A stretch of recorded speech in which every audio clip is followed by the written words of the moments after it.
Previously in the cars, after 5 stages, the Minis have dominated ever since the start in Mar del Plata.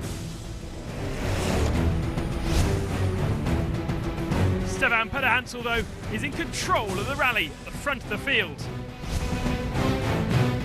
There is no strategy, only to be at the front. 2011 champion Alatia has been mega fast, hugely spectacular, but perhaps a little hard on his Hummer. Keeps letting him down. I hope it will be the last problem. My target to make a really good Dakar and good show. We try finish top 3. But will Stefan Pederhansel hold on today? The first Chilean stage of the Dakar wouldn't be friendly for the cars, and a very concerned Robbie Gordon was well aware of that. Enough messing around. I've told Nasser twice now, we really can't have any more problems. We just need to keep on pace. If we had just the time from towing Nasser, we'd probably be right there, second place right now. The Atacama Desert, the scene of another great showdown, a place where the Dakar has often been decided. Will it be Mini or Hummer? The start was held beside the famous Copiapo mines. After living the Dakar in a Mitsubishi and Volkswagen, Carlos Sousa this year is driving for Chinese manufacturer Great Wall, and things are going rather well for the Portuguese driver, well established in the top 10.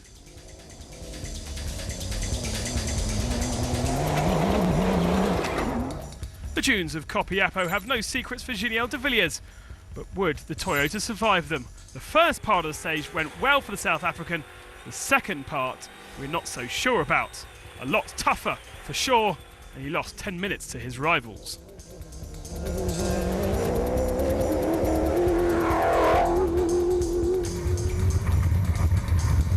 In the red Mini, Ricardo Leal dos Santos had a very bad day when he remained stuck in the margin Argentina a few days ago. Other than that upset, he's having a very consistent run, well inside the top 10 once again.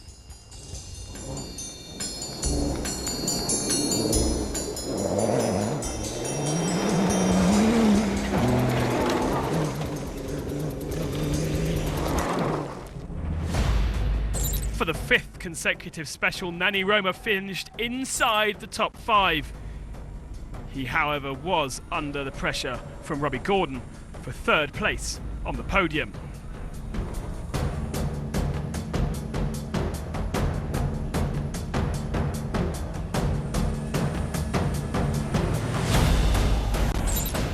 Maybe Stefan Pederhansel's closest rival, despite being in the same team, is Christoph Hollowitz. He enjoyed another good special, but sadly not good enough to challenge the title contender.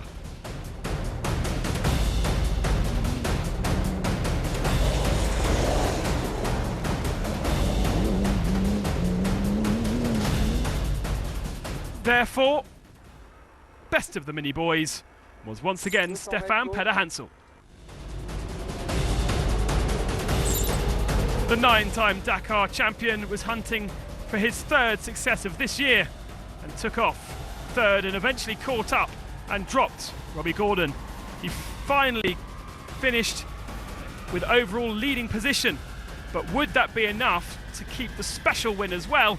Well, we don't know because it hasn't finished yet.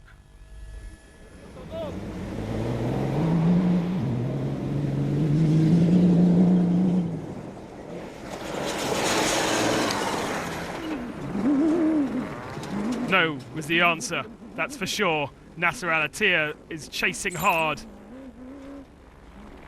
He chose the rough way, but it seemed to be a good way. A late starter, the title holder didn't quite respect the team orders, and again, of course, pushed his Hummer to the limit.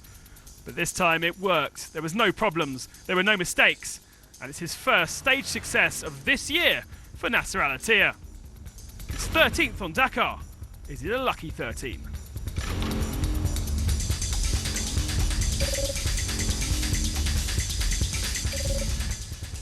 Robbie Gordon had warned his teammate that they no longer could afford any more setbacks.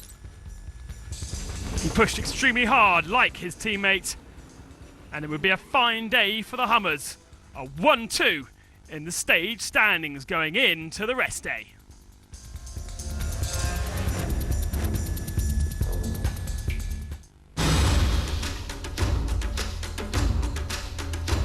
Coming next, the big boys are out in force and there's drama for Gerard de Roy.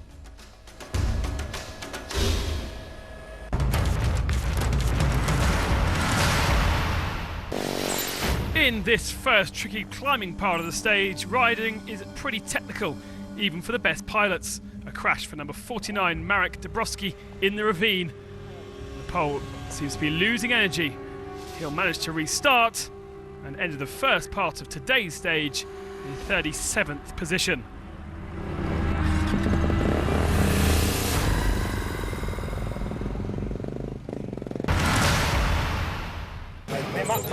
The road from Argentina to Chile was cruel for James Embro. It might have been a liaison, but he was significantly injured and had to retire. Liaison, just cruising down the road, and one of the trucks passed me and kicked a rock up about 115 and just whap. Turned my head around like this. By the time I turned around, my goggles were full of blood. So lucky I didn't crash, but pretty messed up. The Dakar is going towards some of the most exceptional places on Earth. Today's stage has been neutralised over 50 kilometres to preserve what's called the Desierto Florida, translating as the flowering desert.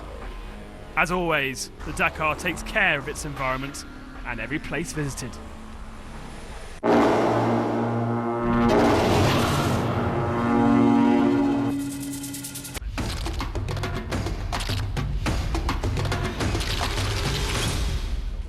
Red Bull complètement faux. Donc tu mélanges plus rien alors? Non, non, mais Red Bull complètement faux. T'es calé ou t'es du tout? J'étais calé complet. You know, we must not do this kind of things, you know.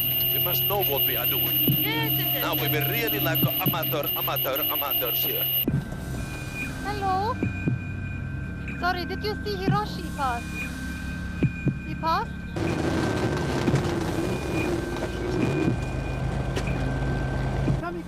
Since the early years of the Dakar, co-drivers have always had an ungrateful job. In the shadow of their drivers, they are the real heroes of the rally. Of success and of loss as well. If I don't do my work, the driver certainly won't succeed. And if he doesn't do his job, I won't. At the end of the day, we're a couple. In this case, we are totally inseparable from one another. We depend on one another. Some of them, he said, okay, you must reduce the speed, and some of them, he's quiet, some of them, his concentration for his job, you know, but it's all of them is really good co-pilot. Some come from road rallying, others are former rally raiders themselves, but they all must have the same qualities. Number one thing is that you got to get along very well. You got to understand each other.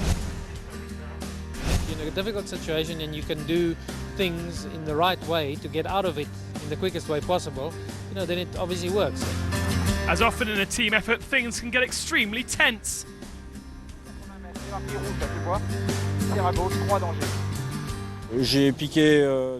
I had two major arguments with Carlos Sainz. One was the last because we separated after that. Elle est là la piste, non? You want? No, no, no. No, no, we are not on the right cap. Huh? We go back to the waypoint. C'est pas normal ça, hein? This is not normal at all. How is possible? Stop. But there is not only tense arguments in the cockpit, it's a chance for some strange moments as well.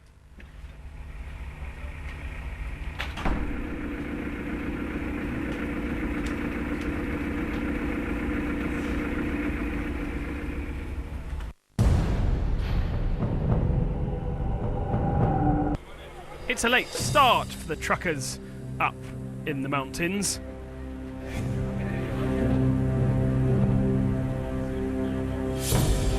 As usual, they're the last to go and therefore have only really began the stage as we go to air. Gerard de Roy, however, has already had problems. A puncture, we think, on one of his trucks meant that he and his teammate also lost approximately 7 minutes to the leading pace.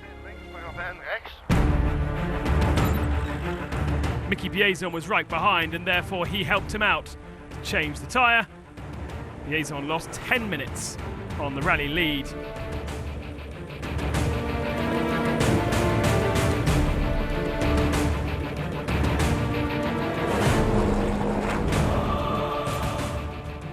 It's allowed Hans Stacey in the third of the Duroy trucks to lead the stage.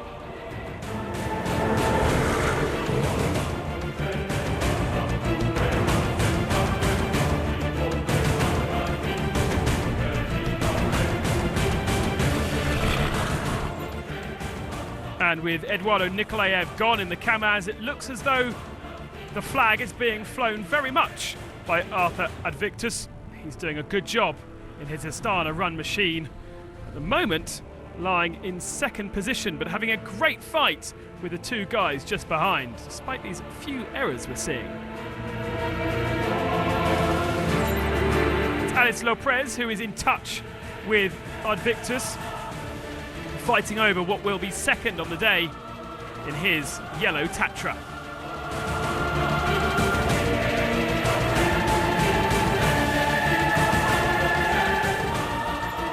And a great sighting of Franz Echner. His teammate Van Vliet took the win on stage 1, but obviously had problems just before our cancelled day on day 6. This is the first real showing from German Echner in the MAN machine, and he is also in that battle for second position.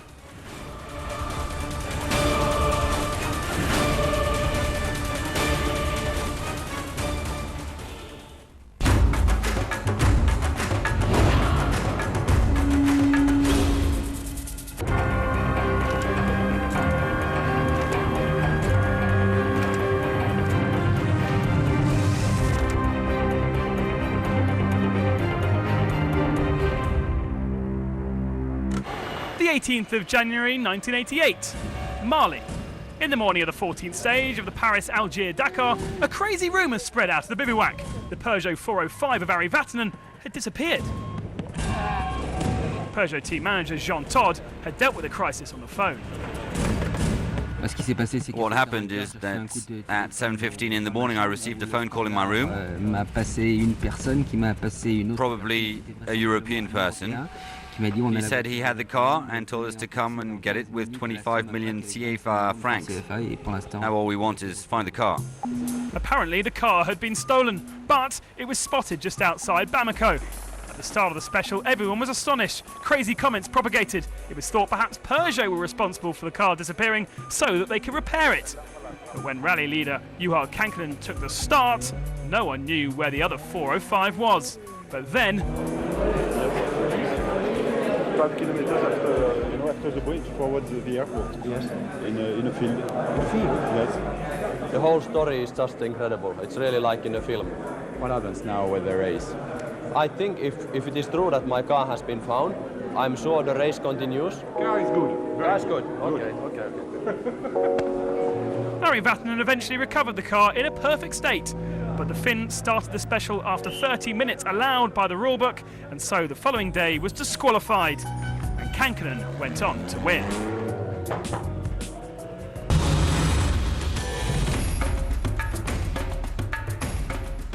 No stage tomorrow, and a good chance for competitors to catch up on repair, sleep, and many other of the Dakar draining elements.